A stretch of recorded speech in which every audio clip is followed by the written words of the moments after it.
A paz do Senhor para os nossos queridos e amados irmãos e amigos que sempre acompanham aqui os nossos vídeos que fazemos sobre o estudo da revista da Escola Bíblica Dominical, revistas da editora CPAD, Lições para Adultos. Nós estamos estudando o segundo trimestre deste ano de 2025, trazendo uma série de lições baseadas no Evangelho de João, que traz como assunto geral: e o Verbo se fez carne, Jesus, sob o olhar do apóstolo do amor. Estamos estudando lições, todas elas baseadas no Evangelho de João. Já estamos avançando aqui para as últimas lições desse trimestre. Hoje nós vamos estudar aqui a lição que, por sua vez, será estudada no dia 15 de junho de 2025, lição de número 11 desse trimestre. E o título da lição que vamos estudar hoje é a intercessão de Jesus pelos discípulos. Este é o título desta lição. E por que a lição traz esse título? Porque nós vamos estudar hoje o capítulo 17 do Evangelho de João, que nos traz aqui uma oração muito interessante feita pelo Senhor Jesus, e essa oração traz como um dos pontos principais dela a intercessão que Jesus faz em relação aos seus próprios discípulos. Bom, vamos aprender a importância desta oração, o conteúdo que esta oração tem, e vamos até entender também nesta oração que Jesus intercedeu até mesmo por nós. Você sabia que Jesus orou por você? Você sabia que Jesus intercedeu pela sua vida? Pois é. Estudando o capítulo 17 do Evangelho de João, nós vamos descobrir isso também. Essa lição vai nos mostrar Jesus intercedendo até mesmo por nós. E vocês vão entender por que eu estou dizendo isso no decorrer desta lição. Bom, vamos entender um pouquinho sobre a importância desta oração feita por Jesus. Todos nós sabemos que Jesus tem, na apresentação dos evangelhos, algumas orações. Jesus fez muitas orações e algumas delas estão reveladas com um pouco de detalhes, um pouco mais de detalhes nos evangelhos. Nós temos a oração do Pai Nosso, que é inclusive recitada e às vezes até um pouco mal interpretada por alguns cristãos, mas é uma oração muito conhecida, a oração do Pai Nosso. Temos também aquela oração feita por Jesus no Getsêmani, quando ele estava ali conversando com o Pai e apresentando ao Pai toda a sua dor, toda a sua agonia por causa da cruz que ele iria enfrentar. E temos também esta oração aqui, nós temos outras orações feitas por Jesus, mas temos essa daqui que nós chamamos normalmente de a oração sacerdotal de Jesus. Por que sacerdotal? Porque Jesus aqui, ele intercede, ele ora em favor de si mesmo, ora em favor dos discípulos e ora em favor do futuro da igreja. Então, é por esta razão que nós, quando estudamos a Bíblia, definimos e entendemos a oração de Jesus do capítulo 17 como sendo uma oração sacerdotal, porque ele, como o nosso sumo sacerdote, ora e intercede também por nós. Há algumas coisas interessantes que a gente precisa entender sobre esta oração. Eu gostaria de passar para vocês algumas informações interessantes sobre isso. Diz o seguinte: a oração sacerdotal de Jesus é um dos momentos mais profundos e teologicamente ricos do Novo Testamento. Vejam bem, os estudiosos da Bíblia entendem que esta oração feita pelo Senhor Jesus no capítulo 17 É um dos momentos mais profundos dentro do ministério do Senhor Jesus e também de uma riqueza inigualável no Novo Testamento. Mas por quê? Por que essa oração é tão importante? Vocês vão perceber no decorrer desse estudo que vamos fazer aqui, que essa oração nos traz fatos importantíssimos, como, por exemplo, a redefinição sobre a eternidade. Esta lição, ou este capítulo 17 do Evangelho de João, a oração feita pelo Senhor Jesus, nos ajuda a compreender algo muito importante e profundo relacionado à eternidade. Algo que nós encontramos com muita clareza aqui, dita pelo próprio Senhor Jesus. Essa oração feita por Jesus, ela pode perfeitamente ser considerada por nós uma oração atemporal. Por quê? Porque Jesus ele cita momentos que ele estava vivendo lá, ele cita momentos que os discípulos iriam viver logo depois da sua ascensão, e ele, o Senhor Jesus, cita também a igreja no futuro. Portanto, essa oração, ela é uma oração que faz citações importantes, não só do tempo de Jesus aqui na terra, mas também faz citações sobre o futuro da igreja. Por isso que eu diria que é uma oração atemporal, porque ela não está restrita somente àquele momento vivenciado por Jesus e os seus discípulos. Então, é uma oração que traz aqui uma profundidade, sem dúvida nenhuma, muito grande. E essa oração do capítulo 17, ela também é importante, irmãos, por se tratar de uma oração que marca o encerramento do ensinamento do Senhor Jesus, que começou no capítulo 13, versículo 31. Jesus, a partir dali, começa a trazer para os discípulos um ensinamento, se despedindo dos seus discípulos, essa é a verdade.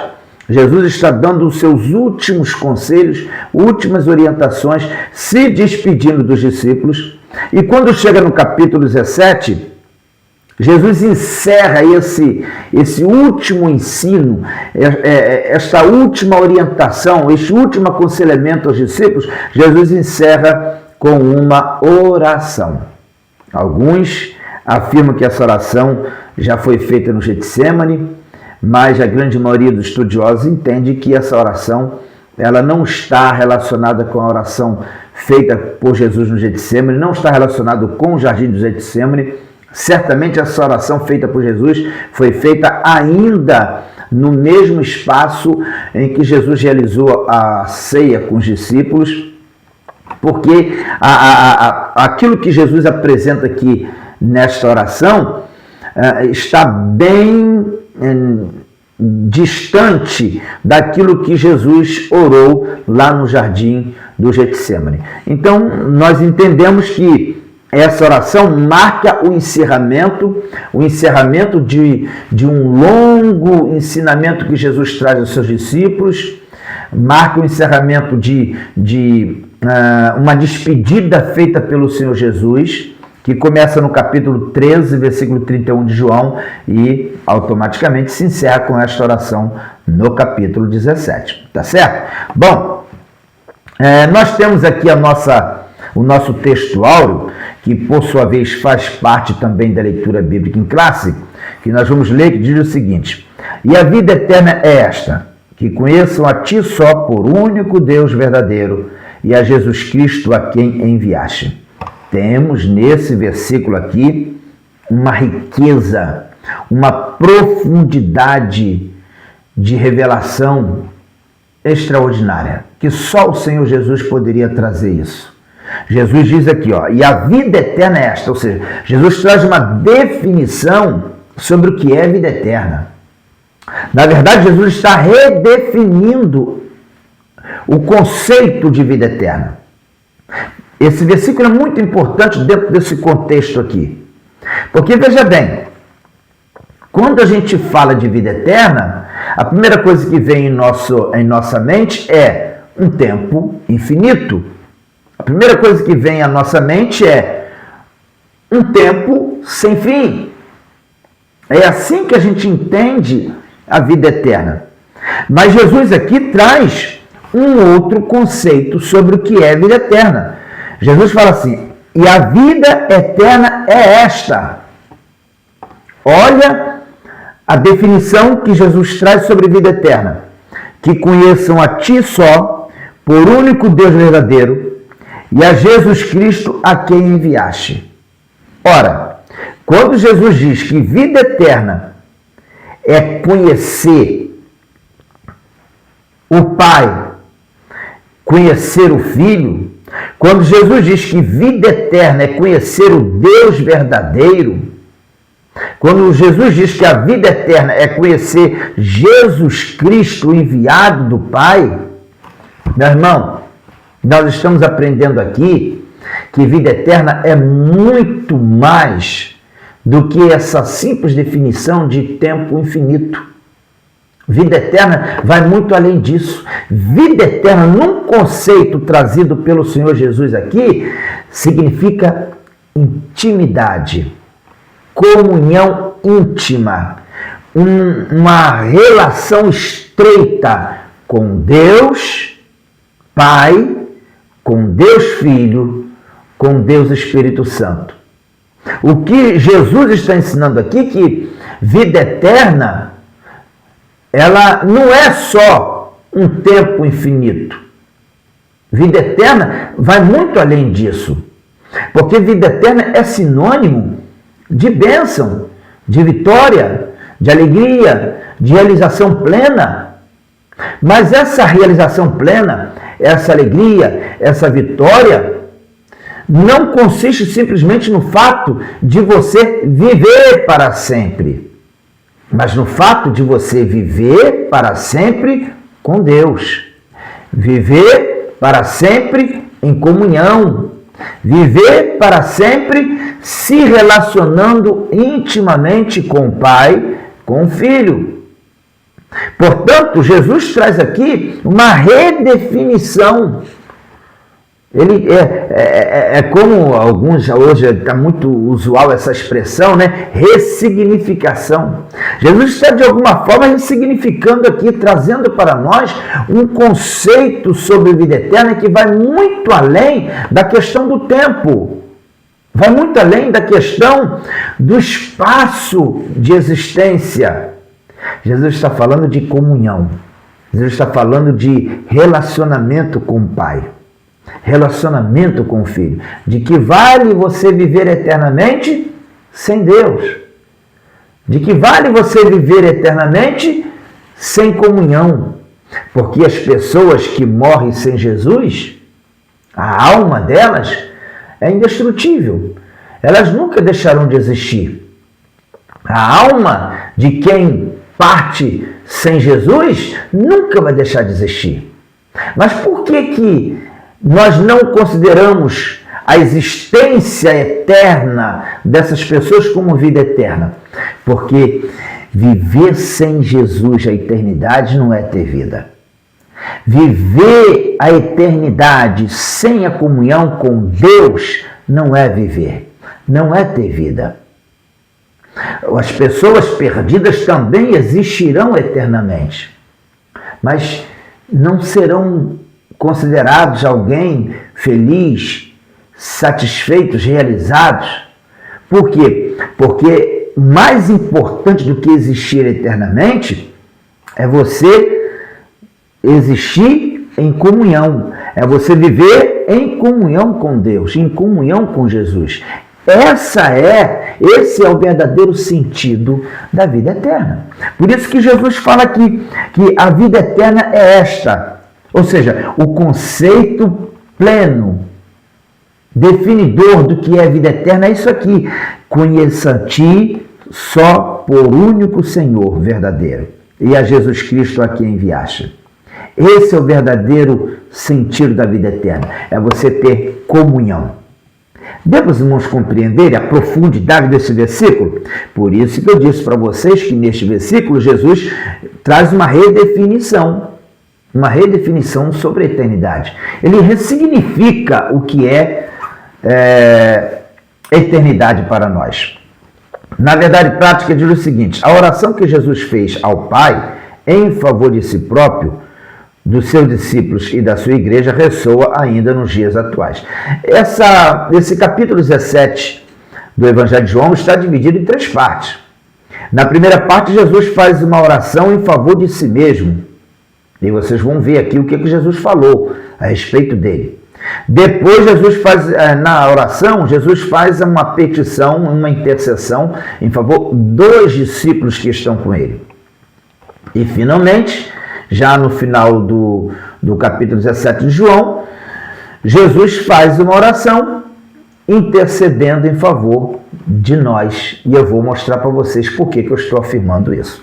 Bom, a nossa leitura bíblica em classe se encontra em João, capítulo 17, versículo 1 até o versículo 3 e versículos 11 até o versículo 17. Evidentemente que nós não vamos ter aqui todos os versículos do capítulo 17 de João, seria muito longo, e aqui o comentarista optou por colocar os versículos que consideram ser a base do ensino que está sendo trazido aqui nesta lição.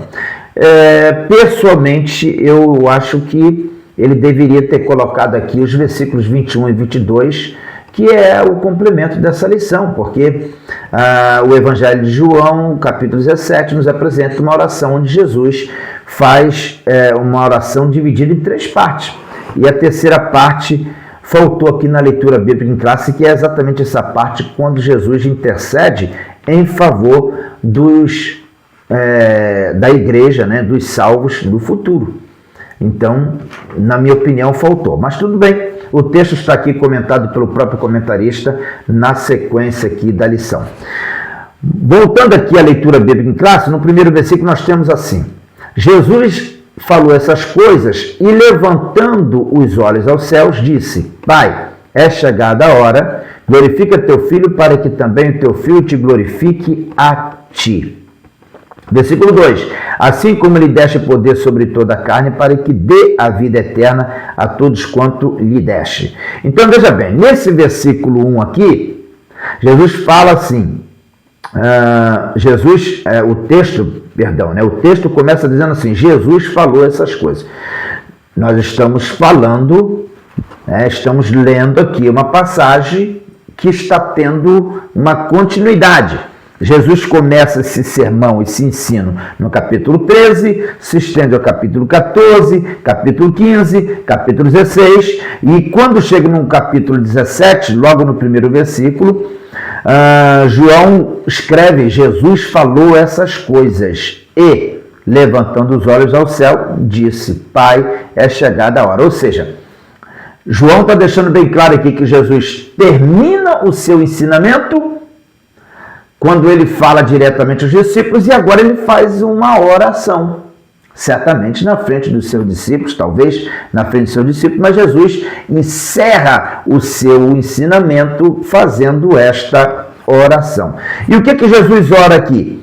Ele fala: Pai, é chegada a hora, glorifica teu filho, para que também o teu filho te glorifique a ti. Meus irmãos, esse texto é de uma profundidade extraordinária. Jesus fala: Pai, é chegada a hora. Por que Jesus cita desta forma aqui, né? Jesus está falando de que o tempo dele chegou. Chegou o momento de ele concluir a sua missão. E é interessante que Jesus fala: glorifica, ele pede, né, ao Pai: glorifica teu filho, para que também o teu filho te glorifique a ti. Parece até que Jesus está buscando, né, algo assim egoísta para si? Não, de forma alguma. Quando Jesus diz aqui: glorifica teu filho, a expressão glorificar aqui significa o seguinte: que Jesus estava pronto para ser reconhecido por toda a humanidade como o Salvador.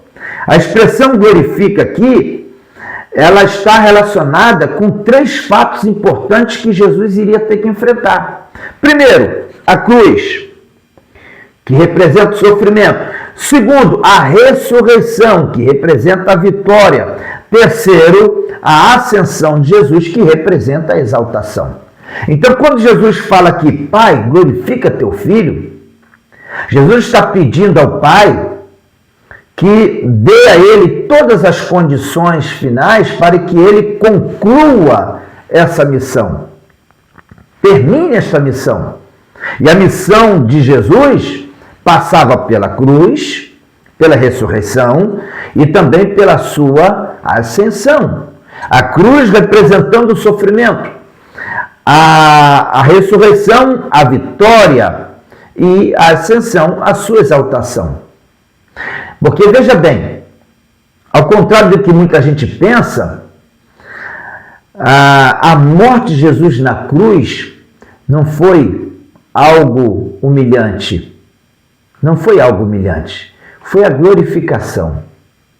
Foi a glorificação. É humilhante dependendo do ponto de vista que você coloca. Mas dentro do que era proposto como um plano para a salvação, a crucificação de Jesus faz parte da glorificação do nome de Jesus. Porque se Jesus não tivesse morrido, nós estávamos perdidos. Se Jesus não tivesse sido crucificado, nós estávamos condenados. Estávamos perdidos, sem paz, sem salvação. Mas quando Jesus foi crucificado, Jesus passa agora a ser visto, reconhecido como o Salvador, aquele que derramou seu sangue por nós, morreu na cruz, ao terceiro dia ele ressuscita, fica com os discípulos aqui por 40 dias até que ele é assunto aos céus, e assim conclui todo o plano da salvação. Ele conclui todo o processo que nos dá condições para alcançar a salvação. Então, a morte de Jesus na cruz não foi um vexame, não foi uma humilhação. Na verdade, fez parte da glorificação do nome do Senhor Jesus. Porque Ele é o nosso Salvador, justamente por ter morrido na cruz pelos nossos pecados. Ele deu o seu sangue, ele derramou o seu sangue, ele entregou sua vida, ele entregou o seu corpo para ser rasgado naquela cruz, para ser pendurado naquela cruz. Ele derramou até sua última gota de sangue para nos dar o perdão dos pecados. Ele entregou a sua vida. Foi ele mesmo que disse, Pai, nas tuas mãos entrego o meu espírito. Ele entregou-se por nós. Então, ao contrário do que alguém pode pensar, a morte de Jesus não foi uma derrota, não foi um vexame, não foi uma humilhação, foi, na verdade, a glorificação. Por isso que Jesus fala aqui, na sua oração, Pai, glorifica a teu Filho, para que também o teu Filho te glorifique a ti. E de que forma que o Filho glorificou o Pai? De que forma que o Filho glorificou? Eu vou explicar para vocês. O Filho glorificou o Pai quando ele foi obediente à missão dada pelo Pai. Foi o Pai que enviou o Filho para morrer por nós. E o Filho conscientemente obedeceu. Lembra da oração de Jesus no Getsemane? Se possível for, passa de mim este cálice, todavia seja feita a tua vontade e não a minha. Quando Jesus diz isso, Jesus está se colocando à disposição para obedecer. Ele se submeteu à ordem do Pai para obedecer. O Filho glorifica o Pai na obediência, ele glorifica o Pai na revelação do caráter de Deus.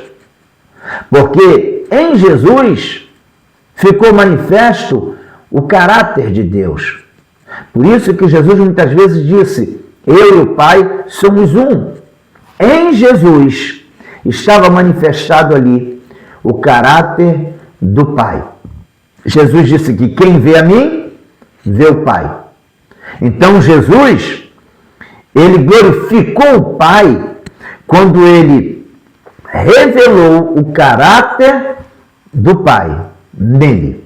E por último, Jesus glorificou o Pai, o Filho glorificou o Pai na redenção da humanidade. Quando Jesus obedeceu e morreu pelos nossos pecados, ressuscitou ao terceiro dia, Jesus automaticamente garantiu a salvação para nós e assim glorificou o Pai Celestial.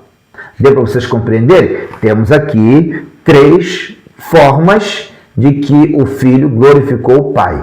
Temos aqui a glorificação do Filho nesses 3 momentos: na crucificação, na ressurreição e na exaltação, na ascensão, e temos o Filho glorificando o Pai nesses 3 processos: obediência, revelação do caráter de Deus e a redenção da humanidade. Tá certo? Bom, vamos seguir em frente aqui. No versículo 3, nós temos o seguinte: e a vida eterna é esta, que conheçam a ti só por único Deus verdadeiro, e a Jesus Cristo a quem enviaste. Já comentei para vocês aqui na Verdade Prática o verdadeiro sentido desse texto, né? Jesus mostra aqui, redefine o verdadeiro sentido da eternidade. No versículo 11, temos o seguinte: e eu já não estou mais no mundo, mas eles estão no mundo, e eu vou para ti. Pai Santo, guarda em teu nome aqueles que me deste, para que sejam um, assim como nós. Estando eu com eles no mundo, guardava-os em teu nome. Tenho guardado aqueles que tu me deste, e nenhum deles se perdeu, senão o filho da perdição, para que a Escritura se cumprisse. Vejam bem, no versículo 11 e versículo 12 que nós lemos aqui, nós já temos Jesus não orando para si, não orando pela sua missão, pelo seu ministério. Mas temos agora Jesus intercedendo pelos discípulos. Jesus agora está orando pelos discípulos. E nessa intercessão, Jesus pede ao Pai que os guarde, que os proteja, né, que os livre do mal. E é interessante nós observarmos aqui que Jesus pede para que eles vivam em unidade. Então, olha o que diz o texto aqui: eu já não estou mais no mundo, mas eles estão no mundo, e eu vou para ti, Pai Santo. Guarda em teu nome aqueles que me deste, para que sejam um, assim como nós. É interessante você observar que a preocupação de Jesus aqui, nessa oração, vamos colocar aqui o termo preocupação, né, como sendo algo que Jesus pede aqui em favor dos discípulos, é que eles sejam um, que eles tenham unidade, que eles vivam em união, que eles sejam coesos no cumprimento da sua missão. E no versículo 12, estando eu com eles no mundo, guardava-os em teu nome, tenho guardado aqueles que tu me deste, e nenhum deles se perdeu, senão o filho da perdição, para que a Escritura se cumprisse. Jesus fala aqui que tem guardado os discípulos que o Senhor concedeu a ele. Jesus diz que o único que se perdeu é o filho da perdição, que nesse caso foi Judas que o traiu.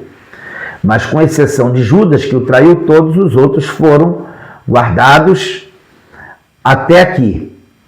Veja bem, esses versículos aqui nos mostram que os discípulos foram dados pelo Pai ao Filho, ou seja, foram escolhidos para o trabalho.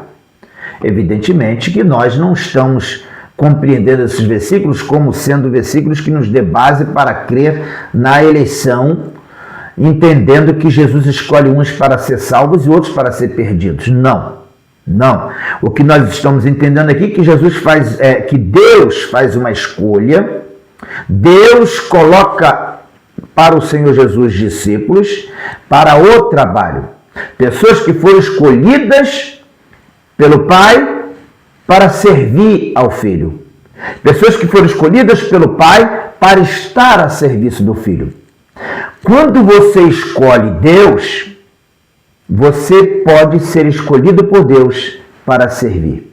Quando você escolhe servir a Deus, quando você escolhe entregar a sua vida para Deus, Deus, Ele pode te escolher para um trabalho específico para servir a Ele. Tá certo? No versículo 13, na sequência da oração, temos o seguinte: mas agora vou para ti e digo isto no mundo para que tenham a minha alegria completa em si mesmo.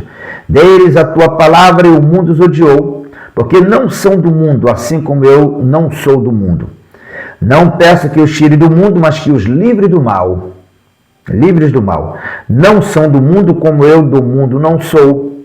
Santifica-os na verdade, a tua palavra é a verdade. Então Jesus, nesse final aqui de intercessão pelos discípulos, ele pede para que o Senhor os proteja neste mundo, o Pai, né, que o Pai os guarde neste mundo, os proteja, e ele pede para que o Pai não os tire do mundo, mas livre eles do mal neste mundo. Por quê? Porque eles têm uma missão a cumprir. Eles tinham algo que precisavam cumprir. Então, Jesus aqui traz um pouco do perfil dos discípulos, né? Ele apresenta os discípulos aqui como santificados, seriam santificados na verdade, através da palavra. Jesus fala aqui que os discípulos não são cidadãos dessa terra, são cidadãos dos céus. Jesus diz assim, ó, não são do mundo, no versículo 16, não são do mundo, como eu do mundo não sou. Então Jesus está afirmando que eles são diferentes em relação ao mundo. Eles têm uma nova vida, eles têm um propósito diferente, eles têm uma razão de ser diferente, eles têm um objetivo neste mundo diferente de todo mundo. Então, os discípulos são apresentados por Jesus aqui com um perfil diferenciado. Eles não são desse mundo, são cidadãos dos céus. São santificados pela palavra, são santificados na verdade. Mostrando aqui um pouco das características que compõem a vida dos discípulos. Assim como os discípulos, nós não somos deste mundo. Nós somos cidadãos dos céus. O apóstolo Pedro disse que nós somos forasteiros neste mundo. Estamos caminhando por ele, mas somos como estrangeiros, porque nossa identidade agora é celestial. Vivemos uma nova vida, somos uma nova criatura, temos uma nova visão, temos um novo coração, temos a promessa de uma nova morada, que é o céu. Então, na verdade, neste mundo, nós não podemos ficar apegados, presos a nada desta terra, porque nós não somos deste mundo, nós somos cidadãos dos céus. Jesus trata os seus discípulos como cidadãos dos céus. E automaticamente esta palavra deve lhes servir também de alerta. Podemos aplicar esta palavra também às nossas vidas, pois nós não somos deste mundo. Uma vez que aceitamos a Jesus como Salvador, nós somos cidadãos dos céus. Tá certo? Bom, a nossa lição está dividida em 3 partes, né? E eu quero comentar aqui com vocês algumas coisas importantes. No primeiro tópico, nós temos aqui a oração de Jesus e sua glorificação. Antes disso, eu quero ler a introdução para vocês, que tem aqui uma parte da introdução interessante que eu quero compartilhar com vocês. A introdução da lição diz o seguinte: na presente lição, iremos explorar João 17. Este capítulo descreve a oração mais significativa que o nosso Senhor fez em benefício de si mesmo, ou seja, a sua glorificação, bem como a dos seus discípulos e dos cristãos que viriam a crer no futuro próximo. Agora preste atenção nisso. A oração sacerdotal de Jesus é uma importante lição sobre a unidade do povo de Deus no seu reino e o propósito de promover o Evangelho de Jesus no mundo. Um dos pontos importantes desta oração feita por Jesus é que ele pediu ao Pai que o seu povo seja unido, que viva em unidade.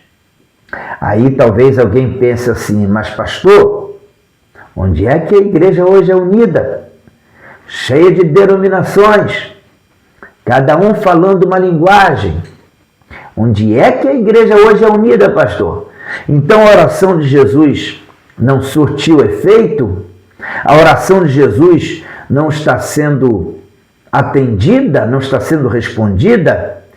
Deixa eu dizer uma coisa para vocês. Jesus não fundou instituições,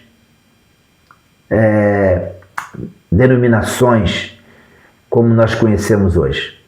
Jesus fundou uma igreja e essa igreja, ela é física, terrena, ela é organizada, mas ela também é organismo. A unidade que Jesus pediu aqui ao Pai que existisse na igreja, está se referindo à igreja espiritual, a igreja como organismo, porque como organização nós somos divididos em várias denominações, mas como organismo nós somos um só corpo. Nós somos muitos grupos em cidades, em nações diferentes.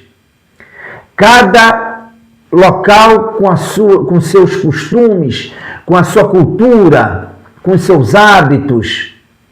Mas, espiritualmente falando, a igreja como organismo, ela é uma só. Ela é uma só. A igreja que vai morar no céu é uma só, adornada, caprichada, totalmente enfeitada e arrumada pelo Espírito Santo, que está aqui cuidando da igreja. As pessoas às vezes ficam olhando para a igreja só no sentido físico. Presta atenção em muitas coisas que acontecem nas igrejas locais, nas denominações, e muitas vezes critica a igreja enxergando o lado físico dela. Ah, se você pudesse entender a igreja como um organismo, onde Cristo é o cabeça, onde Cristo é o comandante, a igreja como corpo, que é coordenada por uma cabeça que é Cristo, que é adornada, preparada, capacitada pelo Espírito Santo, que foi deixado aqui pelo próprio Senhor Jesus como consolador da igreja. E essa igreja espiritual, essa igreja organismo, ela é uma só. Ela é uma unidade e ela está cada dia mais próxima da sua redenção. Lá no céu não vai chegar a denominação XY. Lá no céu vai chegar o corpo. Lá no céu vai chegar a igreja. A igreja que foi remida e lavada pelo sangue do Senhor Jesus Cristo.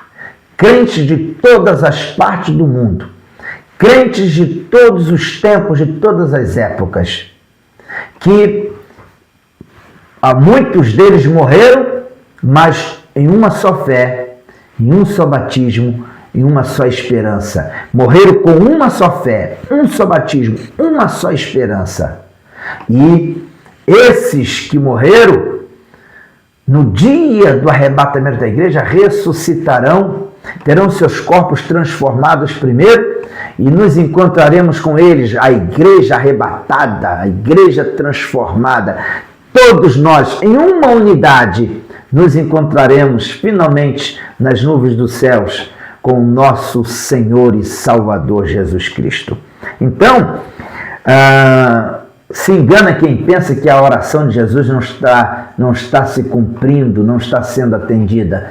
Jesus orou pela unidade da igreja e a igreja permanece unida. A igreja permanece em unidade, aguardando a sua volta. No primeiro tópico da nossa lição, nós temos aqui a glorificação de Jesus a oração de Jesus e sua glorificação. Primeiro subtópico, a oração de Jesus. Nós já falamos um pouquinho sobre isso aqui, eu vou pular. Segundo subtópico, a oração de Jesus pela sua glorificação. Já expliquei para vocês aqui o que é essa glorificação. E no terceiro subtópico, a mesma glória com o Pai. Jesus, ele diz que ele e o Pai são um, ele pede para que todos os seus discípulos sejam um, assim como ele e o Pai também é um. Está falando de uma unidade profunda, total. Muito bem. No segundo tópico da nossa lição, da segunda parte, nós temos a oração de Jesus pelos seus discípulos. Primeiro subtópico, intercessão pela proteção dos discípulos. Jesus ora para que seus discípulos sejam protegidos, guardados. No segundo subtópico, os discípulos receberam a palavra. Jesus fala sobre isso, que eles receberam a palavra, portanto, são os escolhidos, são os convocados para o grande serviço que é a pregação do Evangelho. E no terceiro subtópico nós temos aqui protegidos do mundo. Jesus ora para que eles sejam protegidos. O texto diz o seguinte, o versículo 14 afirma, deles a tua palavra e o mundo os odiou porque não são do mundo, assim como eu não sou do mundo. É importante prestar atenção ao termo mundo. Este pode referir-se ao universo criado ou à humanidade. No entanto, aqui Jesus se refere ao sistema espiritual governado por Satanás. O apóstolo Paulo descreve esse mundo como um governo espiritual maligno. Por conseguinte, o nosso Senhor deseja que o Pai guarde os seus discípulos desse sistema mundano, que é incompatível com o Evangelho sob a influência do príncipe deste mundo. Então, o comentarista explica aqui que quando Jesus pede aqui ao Pai que proteja os seus discípulos do mundo, está falando do sistema maligno, nocivo, que está implantado neste mundo, nesta humanidade, nesta sociedade. Muito bem. Terceiro tópico da nossa lição, encerrando aqui os tópicos, nós temos a oração de Jesus pelos que viriam a crer. Aqui nós temos a parte que está se referindo a nós, que não está aqui na leitura bíblica em classe, mas eu gostaria de ler para vocês aqui, Jesus orando por mim e por você. Olha o que é que nos diz aqui o texto. Eu vou ler a partir do versículo 18, tá? A partir do versículo 18, diz assim, assim como tu me enviaste ao mundo, também eu os enviei ao mundo. E por eles me santifico a mim mesmo, para que também eles sejam santificados na verdade. Agora, olha o versículo 20. Eu não rogo somente por estes. Jesus está se referindo aos seus discípulos que estavam com ele. Mas também por aqueles que pela sua palavra hão de crer em mim. Então Jesus agora, ele ora não só pelos discípulos, mas ele está orando por todos aqueles que creram nele. Você crê em Jesus? Você crê em Jesus como teu Salvador? Então você está dentro desse pacote aqui. Jesus também orou por você. Porque Jesus está intercedendo aqui não só pelos discípulos que estavam com ele, mas ele está orando por todos aqueles que crêem nele. Se você crê em Jesus, você está incluído nesta oração. Versículo 21. Para que todos sejam um, como tu, ó Pai, o é em mim e eu em ti, que também eles sejam um em nós, para que o mundo creia que tu me enviaste. E eu dei-lhes a glória que a mim me deste, para que sejam um como nós somos um. E eu neles, e tu em mim, para que eles sejam perfeitos em unidade, e para que o mundo conheça que tu me enviaste a mim, e que tens amado a eles como me tens amado a mim. Meus irmãos, isso aqui é para dar glórias a Deus. Olha o que Jesus está dizendo aqui. Jesus, ele ora por mim e por você, para que nós vivamos dentro dessa unidade, ou seja, para que nós façamos de fato parte da igreja. A igreja que vai morar no céu, a igreja espiritual, o corpo de Cristo. E Jesus aqui ainda diz que nós somos amados do Pai. É isso que ele fala no versículo 23, ó. E eu neles e tu em mim, para que eles sejam perfeitos em unidade, e para que o mundo conheça que tu me enviaste a mim, e que tens amados a eles, a nós. Jesus falava a eles lá atrás, há 2000 anos atrás. Esse eles aqui está incluindo a nós. Amado a eles como me tens amado a mim. Oh, glória! Muito antes de eu e você nascer, Jesus já revelou pela sua palavra que nós somos amados dele.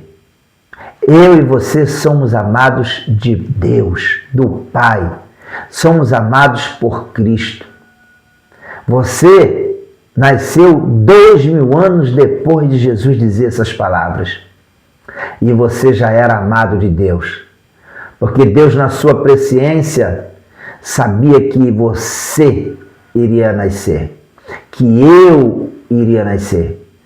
E desde os tempos lá atrás, Ele já nos amou. Ele nos amou primeiro, com um amor incomparável, indescritível, imensurável, inexplicável. E nós estamos aqui porque o Senhor nos ama. Você é amado de Deus. Você não é rejeitado, abandonado. Você é amado de Deus. Todas as vezes que você estiver vivendo momentos difíceis, lembre-se que Jesus orou por você. Que Jesus intercedeu por você. Aconteça o que acontecer, você é um amado de Deus. Você só está aí vivo porque é amado de Deus. Você está caminhando para o céu porque você é amado de Deus. Eu quero que você entenda que eu e você não estamos aqui por acaso. Estamos aqui sob os cuidados do Senhor. Se você crê em Jesus como teu Salvador, você está dentro dessa oração. Você está sendo lembrado pelo Senhor Jesus dentro desta oração. Amado do Pai, amado do nosso Salvador. Bom, no primeiro subtópico nós temos aqui oração pela unidade da igreja. No segundo subtópico, propósito da unidade. E no terceiro subtópico nós temos oração por encorajamento à unidade. E aí, na conclusão da lição, temos o seguinte comentário. É extraordinário perceber que a oração sacerdotal de Jesus Cristo continua a ressoar nos dias atuais. Fazemos parte do corpo de Cristo e esse privilégio deve manter-nos cientes da nossa função no reino de Deus. Por isso, temos a responsabilidade de nos apresentar entusiasmados para testemunhar com coragem o Evangelho, revelando a obra que o Senhor Jesus realizou no Calvário.